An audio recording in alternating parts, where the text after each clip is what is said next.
Essa é a palavra que o Senhor trouxe no meu coração nessa noite. Amém? Pastor Hudson. Glória a Deus, Senhor. Aleluia.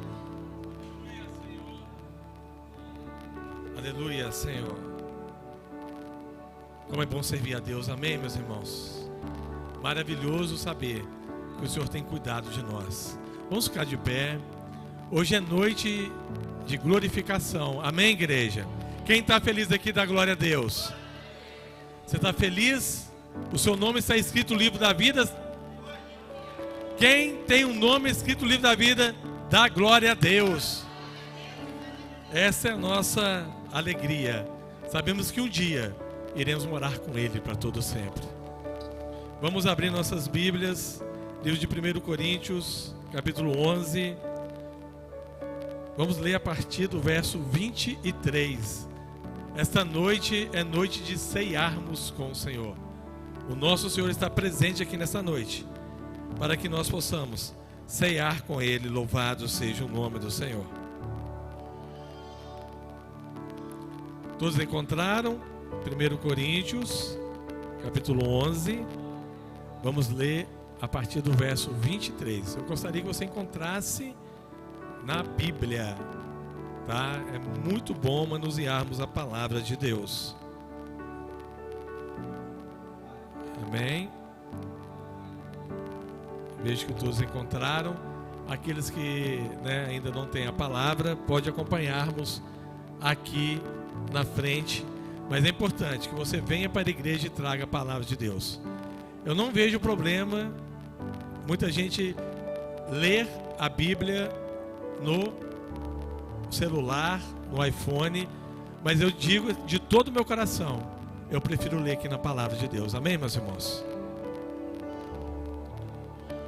Porque eu recebi do Senhor o que também vos ensinei, que o Senhor Jesus, na noite em que foi traído, tomou o pão e, tendo-o dado graças, o partiu e disse: tomai, comei, isto é o meu corpo, que é partido por vós.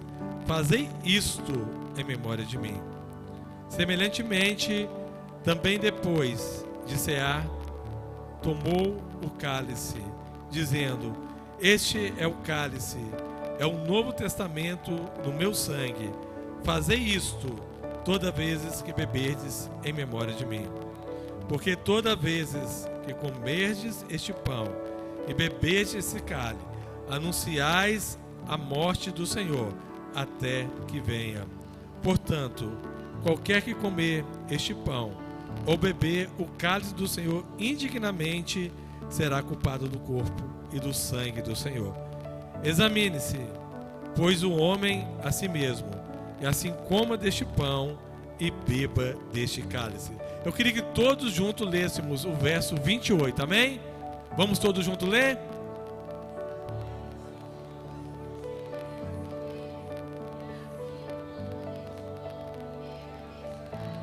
Vamos repetir novamente?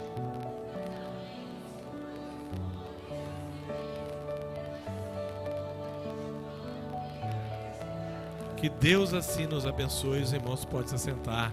Louvado seja o nome do Senhor. Meus irmãos, a ceia, ela representa para nós, servos de Deus, para você que está aqui nos assistindo, você que está aqui presente, aonde um dia nós tivemos um encontro com o nosso Redentor e Salvador Jesus Cristo, aonde um dia a nossa vida ela foi transformada pelo poder da palavra de Deus. Amém, igreja? Então, hoje nós estamos aqui para comemorarmos a nossa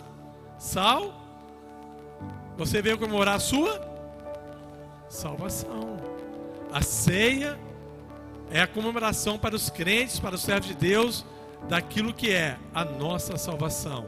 A certeza de que hoje somos feitos servos de Deus, eleitos de Deus. Hoje nós temos certeza da nossa salvação. Jesus Cristo, Ele foi àquela cruz do Calvário, derramou o seu sangue para que hoje pudéssemos ter certeza de que pertencemos ao reino de Deus. Louvado seja o nome do Senhor. Você está aqui hoje, você veio a essa festa, por isso que muitas vezes eu fico preocupado. Tem gente que vem sem ar e está triste, tem gente que vem sem ar e está angustiado. Não, hoje é dia de festa, porque hoje nós estamos declarando e proclamando que Jesus está vivo e Ele reina em nossos corações. Louvado seja o nome do Senhor. Não tem como nós vivermos um evangelho aonde nós não comemoramos a ceia, o dia em que o Senhor teve, por misericórdia, alcançado as nossas vidas. Hoje nós pertencemos ao Rei da Glória, hoje nós pertencemos ao reino do Senhor. Meus irmãos, é importantíssimo você ter certeza da sua salvação. Quantos estão aqui hoje que ainda não têm certeza da sua salvação? Eu quero te fazer um convite nesta noite. Jesus te convida. Se você não tem certeza da sua salvação, vinde a mim, vós que estáis cansado e sobrecarregado, e eu vos aliviareis. Hoje é momento dessa tão grande salvação. Outrora você estava no caminho para a morte, um caminho de maldição, um caminho distante de Deus, mas nesta noite o Senhor Jesus, o dono da ceia, Ele te faz um convite: vinde a mim, vós que estáis cansado e sobrecarregado, e eu vos aliviarei nesta noite. Não importa o seu pecado, não importa o que você fez, não importa o que você está passando, se nesta noite você entregar a sua vida ao Senhor, o Senhor nesta noite, Ele vai te fazer uma nova criatura em Cristo Jesus. Meus irmãos, eu quero falar um pouquinho sobre o corpo de Cristo. Como nós podemos viver um evangelho sem importar com o nosso próximo. A palavra diz que Deus do início, Jesus se preocupou em trazer essa mensagem sobre o corpo. Vós sois o corpo de Cristo. Quando aquela mulher, ela preparou Jesus para o seu sepultamento, diz a palavra, ela derramou sobre ali os pés de Jesus aquele unguento de grande valor, e Jesus disse assim: esta mulher, ela será lembrada em todo tempo, em toda vez que pregar esse evangelho, o que ela fez por mim. Meus irmãos, da mesma forma, você faz parte deste corpo de Cristo. Louvado seja o nome do Senhor. Quando o seu irmão chora, nós estávamos falando aqui ontem, se eu não me engano, quando o seu irmão está triste, você está triste junto com o seu irmão. Chorais com os... E quantas vezes você vê um irmão distante do Senhor, você não tem coragem de falar para ele do amor de Deus? Não só o seu irmão, mas que seja o seu inimigo, talvez aquele que se levanta contra você. Há um momento que Deus está dizendo assim, Jesus diz assim: quantas vezes me deixaste com sede? Quantas vezes me deixaste com fome? Quantas vezes estive preso e não me visitaste? Quantas vezes estive enfermo e não vieste orar por mim? E eles perguntaram: quando foi isso, Jesus? Foi quando você não olhou para o seu irmão. Nesta noite, você tem que entender uma coisa: você é corpo de Cristo. Se o seu irmão está doente, se ele precisa de uma bênção, você tem que estender a mão para ele. Não importa, talvez ele falou mal de você, não importa, talvez ele jogou pedra em você, mas importa uma coisa: ore por ele, pague um preço por ele. Quando você fizer isto, o Senhor vai dizer a você: quando tive fome, me deste de comer. Quando estive doente, me deste ali uma oração e eu fui curado. Quando eu estava preso, você me visitaste. Você tem que aprender a ter os sentimentos de Cristo, querido, para que você possa viver o melhor do Senhor na sua vida. O corpo de Cristo é aquele que ajuda uns aos outros. Ele importa o irmão lá em Belo Horizonte que está enfermo, nosso irmão Mateus, a qual nós oramos por ele todos os dias, e para a glória de Deus, Deus restaurou a sua saúde. Louvado seja o nome do Senhor. Ao irmão que seja do outro lado do mundo, nos Estados Unidos, você ficou sabendo que ele está passando por enfermidade, que ele está passando por um momento de lutas, que ele precisa de uma bênção. Você não precisa saber de quem ele é, mas ele é corpo de Cristo, igreja. Como você vai amar ao seu irmão que vê e diz que ama a Deus que não vê? Hoje o irmão foi buscar um irmão que precisava de uma bênção. Ele trouxe este irmão para a glória de Deus. Isto é ser igreja, isso é ser corpo de Cristo. É você olhar o seu próximo e sentir a dor que ele está sentindo. Jesus sentiu a minha dor, como eu não posso sentir a dor do outro que precisa de uma bênção? Esse é o sentimento do corpo de Cristo. Amai-vos uns aos outros, como Cristo amou a sua igreja. Hoje nós vemos, né? Tanta frieza. Hoje se ama mais um cachorrinho. Você vê alguém maltratando um cachorrinho, você sente uma comoção maior do que se alguém está tratando mal um ser humano. Os valores estão sendo invertidos. Meus irmãos, você é imagem e semelhança de Cristo. Amém, meus irmãos? Ame o seu semelhante. Passa a entender, você é parte do corpo de Cristo. Se um membro do seu corpo, ele está enfermo, o que acontece com o corpo? Hein? Quem sabe? Se um dedo está doendo, o corpo sofre, sim ou não? Quem tem dor de cabeça? Você está com uma dor de cabeça, o seu corpo todo sofre, sim ou não? Assim você deve ser, igreja amada. Esta é a palavra do Senhor para esta noite. Você precisa sentir o que o seu irmão está sentindo, porque você faz parte do corpo de Cristo. Mas também alegrai-vos com os que alegram, aqueles que se renderam aos pés do Senhor, aqueles que outrora estavam caminhando para um caminho de perdição, mas hoje caminham para um caminho de luz, um caminho que vai levá-lo à salvação. Você também deve se alegrar com ele. Louvado seja o nome do Senhor. Seu irmão é levantado para o ministério, glorifica o nome dele, porque no momento também o Senhor também te levantará para o ministério. Louvado seja o nome do Senhor. Sua irmã foi levantada para louvar, para estar à frente do louvor. Glorifique. Sabe por quê? Porque foi Deus que a escolheu, mas Deus também quer escolher você. Louvado seja o nome do Senhor. A igreja se alegra com que se alegram. Meus irmãos, muitas vezes o irmão recebe uma bênção, Deus abre uma porta para ele.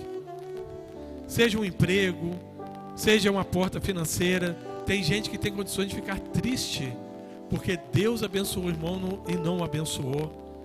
Eu lembro, meus irmãos, quando eu orava, eu era ainda jovem, uma situação financeira muito difícil que eu estava passando, um momento de luta financeiramente, mas a alegria do Senhor era constante no meu coração, porque as coisas dessa vida não podem substituir a glória de Deus. Amém, querido? Não é porque você está enfermo que você não vai dar glória a Deus. Não é porque você está desempregado que você vai deixar de dar glória a Deus. Quando você glorifica, Deus movimenta o céu em seu favor. Quem crê nisso dá glória a Deus. Você quer ver quem recebe bênção? É quem está glorificando. Você quer ver quem recebe bênção? É quem está dando glória a Deus. Não no momento da abundância, mas no momento onde tudo vai mal, Ele glorifica e Deus vai recebendo. E daqui a pouco derrama sobre essas vidas grandes bênçãos do céu. Louvado seja o nome do Senhor. Eu orava por aquelas pessoas. Acabava o culto. Eu era um obreiro naquela época, jovem. E ali o pastor terminava o culto e disse: os obreiros estão aqui para orar pela sua vida. Eu ia até aquelas pessoas. E quando a pessoa me pedia para orar por uma porta de emprego, e dizia: meu irmão, eu preciso que Deus abra uma porta de emprego para mim. E eu pensava: Senhor, dai-me fé, porque eu estou na mesma situação do irmão, mas eu creio neste Deus, que Ele vai abençoar este irmão. E eu orava com tanta fé. O irmão também da mesma forma, a fé que ele tinha para crer que o Senhor podia abrir aquela porta. E quando acabava aquela oração, no outro culto, o irmão me chamava: irmão, fala o que aconteceu comigo. E eu dizia: o que foi, meu irmão? Você lembra quando o Senhor orou por mim? Naquela terça-feira, o Senhor te usou para te falar que estava abrindo uma porta. O emprego chegou, meu irmão. Não como eu pensei, mas muito melhor do que eu pensei. Louvado seja o nome do Senhor. Como não alegrar com que se alegram? E eu glorifiquei o Senhor. Podia haver um sentimento, dizer assim: Senhor, por que o Senhor não fez por mim? Nem isso o Espírito Santo deixou acontecer, meus irmãos. Sabe por quê? Porque eu sabia, o que Deus tinha para mim era muito maior do que eu queria. Louvado seja o nome do Senhor. E muitos foram os meses que eu orei por aquelas pessoas. O meu emprego ainda não tinha chegado. Mas quando chegou, foi muito mais do que eu imaginei. Louvado seja o nome do Senhor. O que eu quero dizer nesta noite, meus irmãos: aprenda a amar ao seu próximo. Aprenda a amar o seu irmão, porque a igreja é corpo de Cristo. Glória a Deus. Nós vamos ceiar aqui nessa hora. Eu quero te fazer um convite. Aqui diz aqui a palavra do Senhor: examine-se, pois, o homem assim. Examine-se o homem assim. Ninguém precisa ficar olhando para o outro não, hein? Felipe, eu acho que não deve ceiar não, Felipe. Pastor Eliseu, eu acho que não deve ceiar não, Pastor Eliseu. O que a palavra manda fazer? O que a palavra manda fazer, igreja? Examine-se como eu estou, Senhor. Como está a minha vida hoje? Meus irmãos, a maior tristeza, tem gente que deixa de cear, mas não deixa de pecar. O Senhor está mandando você examinar a si mesmo. Tem gente que tem a ceia mais do que Jesus. Ele deixa de cear e diz: eu não vou profanar a ceia. Mas está profanando Jesus, que é o autor e consumador, e que é o que é a ceia e o que representa a ceia. Por isso a palavra está dizendo aqui: examine-se o homem a si mesmo. E que a palavra diz? E assim coma deste pão e beba. Então é para examinar e não comer e não beber, sim ou não? Hein? Examine a si mesmo e coma deste pão e deste. Hoje é dia de arrependimento, meus irmãos. Se há alguma coisa que você precisa consertar nesta noite, coloca-se diante do altar de Deus. Amém? Porque não adianta você deixar de ceiar e continuar pecando. A ceia não representa o que você vai para o céu, não. O que representa a sua ida ao céu é você estar no caminho. Quem está entendendo isso aqui, dá uma glória a Deus. A ceia não representa a sua salvação. Ela só é um memorial daquilo que Jesus fez pela sua vida. Ele verteu o seu sangue naquela cruz pelo meu pecado e seu pecado. Por isso, o Senhor foi bem incisivo: examine-se o homem a si mesmo. E hoje, tome a decisão. Se você está distante do Senhor, se a sua vida está no pecado, se você não tem certeza da sua salvação, hoje é tempo de você colocar e se acertar diante do Senhor. Mas coma e beba desse cálice. Louvado seja o nome do Senhor. Nós vamos aqui cantar um louvor. Amém? Vamos chamar aqui os irmãos, pastor Eliseu e o nosso diácono Vanderlúcio aqui à frente. Amém? A igreja vai se pôr de pé.